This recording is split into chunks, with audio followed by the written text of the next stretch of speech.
Good morning to you all, ladies and gentlemen. Good morning to the Biafrans and good morning to the world. I, Ukurora, is back. Because Yamaronya Obanama TGIF. Thank God say a Friday we day. Hey. Today is 7th of February 2025. And some people's birthday. So everyone that is today's birthday, I wish you the very best of luck. And I wish you long life and prosperity. It shall be well with you. And for those of us, for those of us who will still celebrate their birthday in this month of February, whatever good you wish yourself is what I wish you. It shall be well with your body and soul. And anywhere you touch, left, right, and center, aka and the 4 market days and the 4 corners of the earth, it shall be well with you, and favor shall follow you. Can I hear a louder amen from the people in the house? Because this one is a very, very, very important message that needs to be brought to the public. NNAMDI KANU's, or rather IPOB leader, accuses Tinubu of genocide against the Igbos. And he sent an open letter, begged Trump for help. This message is coming from Wazobia Gist. NNAMDI KANU's first open letter to Donald J. Trump. Don't forget that 2016, when Trump won his first election as the president of the, or rather the 45th president of the United States of America, NNAMDI KANU supported him heavily.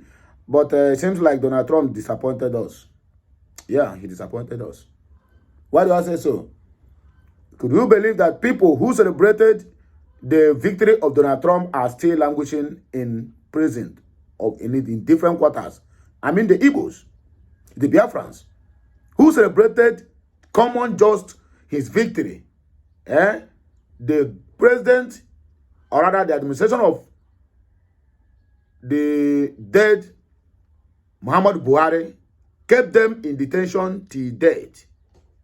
Some in Port Harcourt, some in Enaba, some in Owerri, and some other parts of the country. Many were being captured in Port Harcourt and transferred to far away north, where they will not have any communication with their families, friends, or foes. So NNAMDI KANU sending this open letter to Donald Trump. I don't know how this man will come to our aid, but I pray the letter will get to him and he do the needful. If he cannot do it because of Biafran, then let him do it because of those ones who are celebrating his election victory that was being kept behind, behind bars for how many years now? Since 2016 down till today. We are talking about 9 solid good years. Anyway, let us read the message of NNAMDI KANU to Donald J. Trump. Then after that, we dissect the comment section to know what our people think concerning this matter. Don't forget, I read all comments. So there are some Afon-jars who will also come to counter whatever NNAMDI KANU would have said in this message. But let us take the bull by the horn. So please, like, share, comment, and subscribe to Okute Daily Talk. If anyway my utterances will have offended you in one way or the other, I'm here to tender my unreserved apology. From the depth of my heart, I am sorry. If I know media, and this media and the kind of life we are living, it is just like a school.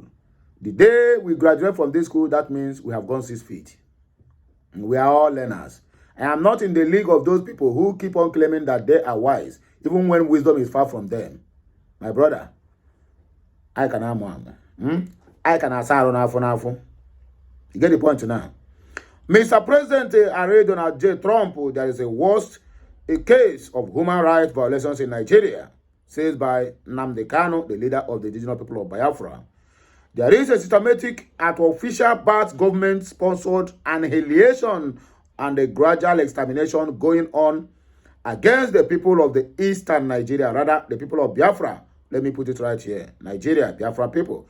This has been on for decades, and Tinubu simply took it up from his successors to continue the annihilation against the people of the southeast. This gory video attached to this post is one of them, where government recruited militias are murdering people under terrible conditions for simply identifying with the indigenous people of Biafra. They're talking about the video of that guy I said yesterday. The guy that they flog this guy simply because they are calling the man, an old man, they are calling the man Papa Biafra. They flog this man, there's nothing. The kind of death, under painful circumstances, that is war crime. That is war crime. They beat this man, use head of their gun, hit this man until the man became weak. Then they light up the man, close range, and scatter the man's brain scattered on the floor. That is a war crime. That is a war crime against humanity. Even a criminal that is sentenced to death, even a terrorist that is sentenced to death in a developed country, are being taken care of. This man never committed any offense. The only offense he committed is because they are calling him Papa Biafra. And these blood-sucking militias that have been recruited by Hope Uzodinjo, courtesy of Asari Dokubo and DSS, they are not Igbos. Don't forget, some time ago, there's one one Muslim cleric who was suggesting to the government, I'm not talking about Sheikh Gumio, who was suggesting to the government that they should have Fulani vigilantes in the southeast. What does that signify? Conquest agenda. Islamization agenda. They said the zoo is a secular state, or rather a secular country. But I don't see that happening. Now the so-called nonsense Sultan of Sokoto is by forcing the Southwesterners that they must legalize what they call Sharia court. And when they get to Southwest, the next their target now is South, and Southeast. Because they will tell you they have Muslims there that they need to protect their right. And when they get to our own side, my brother, if they pack money, because these people, they can entice you with a kind of money, more especially these our stupid governors who have nothing to offer. The only thing they have to offer is just to kill their own citizens or to connive with the so-called our oppressors to oppress their own citizens. So if they bring the kind of money they want, because people that are sponsoring them, I don't want to call countries, the Muslims all over the world are supporting each other better than the way Christians are doing. So people who are supporting them are ready to offer you millions and billions of naira, sorry, in dollars self, for you to legalize Sharia court. If they bring that kind of money to Chukwuma Soludo, you think he will not take? He will. To Hope Uzodinjo, he will. What about Francis Wifuru? Who knows that Fulanis are the one who killed his own people, but came out to tell the general public that strangers invade his one of his community? Is it Enugu State? He will. Dr. Alex Oti, my brother, Enwe, Sinayagene, now onye ya ga-agụtara agụ, uso nwa ya bụ n'afọ, na nke ya kwụ n'azị, na ya ga-agụtara ya agụ. My brother, even Alex Oti can be complicit when they hit him with an offer that will make him in fact, to even be richer than Tunumbu. He will. As long as money is concerned, Igbo man, hey, don't know left from right. Are you hearing me now? Let us discuss more at the comment section. Wazodiaji said, your opinion is very much valid. Igbo man says, so Trump, this one now, don't go use a Igbo name. Igbo man, who the answer Igbo man? Who the answer Igbo man? If not a saboteur, an invader, who tried to claim now that he's an Igbo, but he's not. I will read it. He said, so Trump will leave American people, and come here for our help. Not your help. It's our own help. They play. So America, what of America? Who is discussing how to take over Gaza? So why did he leave America and go to talk about Gaza? Or maybe that one that talk about Gaza is fake Donald Trump. Abi? That is how complicit our people can be. Ebube, Bembele said, Igbos, we are too big in this country. Let's come together. No man born of a woman can stop us. And not true. We are too big in this country. If we are united, even if half of Igbos, half of Igbos united, unite to stand and say enough is enough. My brother, anybody who cross our way, we never live to tell the story. That person will be crushed. But look at the system. The political, the elites who feel that all their problems have been solved because they have gotten the money and got the security up to their neck. They don't even care about what happens. The only thing that they do every time they praise them, and they will keep on sharing rice, sharing pasem, sharing tuktuku. Is that what we need? My brother, that is not what we need. You can share your rice, you eat your rice, but sleeping, you cannot wake up. The invaders will invade your home and burn you to ashes while sleeping. You can be driving out your passport or keke. On the way, even coming back to your home, you are not even guaranteed. They will kidnap you. What we need in our land is to make sure that anything that got to do with insecurity is stopped. Not sharing of rice or keke napep or motorbike or tractor going to the farm. When you plant finish, Fulani will take their cow to come and destroy everything. And the government of the day will tell you, don't go for revenge. The elite will have, the only thing they do now is to share rice and motorbike and generator. Fight for insecurity. Let there be electricity in the southeast. Every family will begin to manufacture what we can consume in that southeast. Igbos are like Vietnam. Igbos are like China's. Give them what they want, good road, electricity, and security. Forget about that's in the anything. No, they are not lazy. They are the Jews of Africa, that is Igbos. They can make things even from their backyard. If you go to Vietnam, a lot of companies that they cannot even see where they put sandboard. But they manufacture quality something that when they even export it to Africa, you might think that's a very big company and manufacture it. I have been there. Likewise, China. In China or in Vietnam, they don't even need a very mighty company or workers to do whatever. Family can set up their own company at their backyard and they manufacture solid something because the light is there and there is security. They can sleep and wake up with their two eyes closed. That is what we need in the southeast. Not telling us that you are this, you are Zenku, you are Obi Kubana, you are Kubana chief priest. Every year you keep on air. We kill 1 million cows for people. We kill this, we kill that, and they will calling you all sorts of names, praising you. That is not what we need. Igbos, we need to come together, whether you are rich or poor. If they take over our ancestral land, they're not going to take only the poor ones away. Even the rich, yes. When it gets to you, by then, maybe before then, say you must have gone. And it is your children who belong to the Gen Z generation who wouldn't even care about all this things. They will tell you, have a land can go to whatever. And they pack their bags and go to overseas and become a refugee. Why their foreigners have taken over their own ancestral land. That is why we are crying today.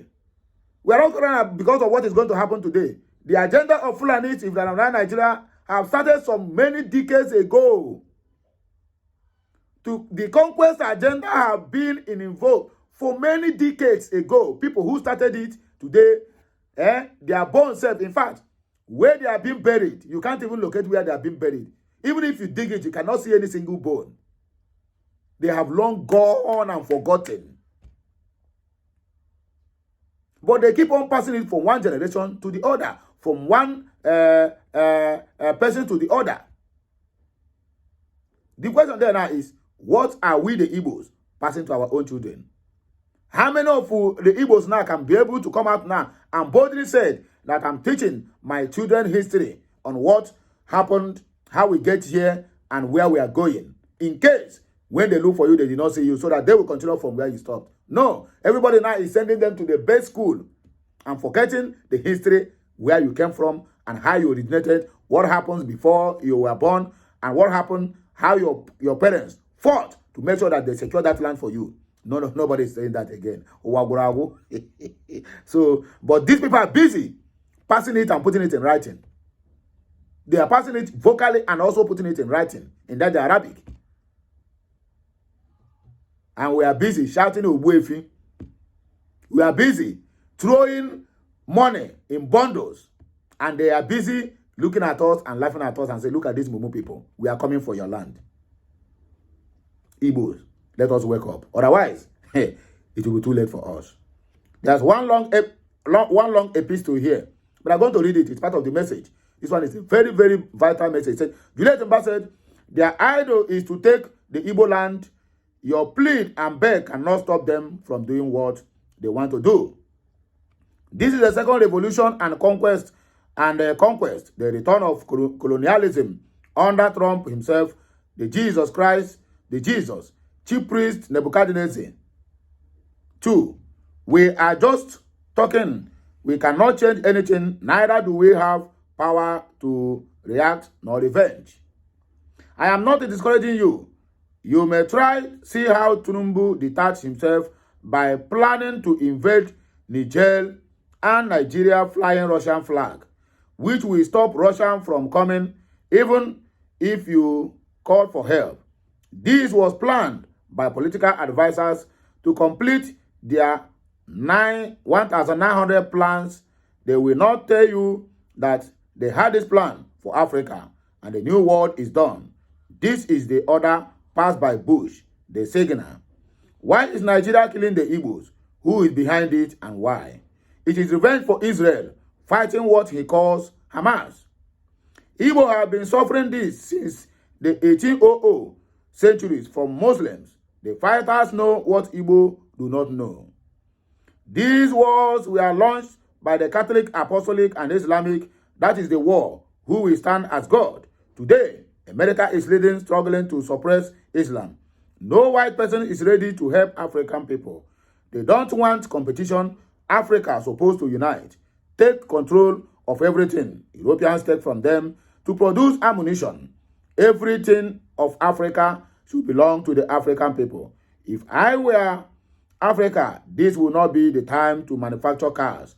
This is the time to cultivate, grow food, and produce ammunition of all kinds. Are you developing a town that will be destroyed if war broke out? How is Ukraine capital now? That is the very big question. And Chiemeka Okpalugo said, please, President Donald Trump, come to our help in all places such as in our home churches, places of work, on transit. We are being hunted down with reckless abundance. Even our politicians has hands against us. Coach Emeka said, can he hear our cries? And not only NNAMDI KANU, but all Biafrans. Ejiofor Obu said, you will be posting nonsense. What is nonsense about this now? What is nonsense about this? If I go down and say, where is the evidence, Oga? Which evidence? Okay. Look, continue looking for evidence. Trump, please come for our help, according to Ifeanyi Eji. Ike Chukwu Patrick said, I will. I will Ologomba. I will. Okay. People will lucky me. You will. Are you Awilo Ologomba? My brother, I ask you, are you Awilo Ologomba? Moving forward, we have what do they call him? Ike Chukwu Patrick. He said, my brothers, we need Trump at this point in time. Anyway, a lot of comments here, but I don't want to go. I don't want to continue.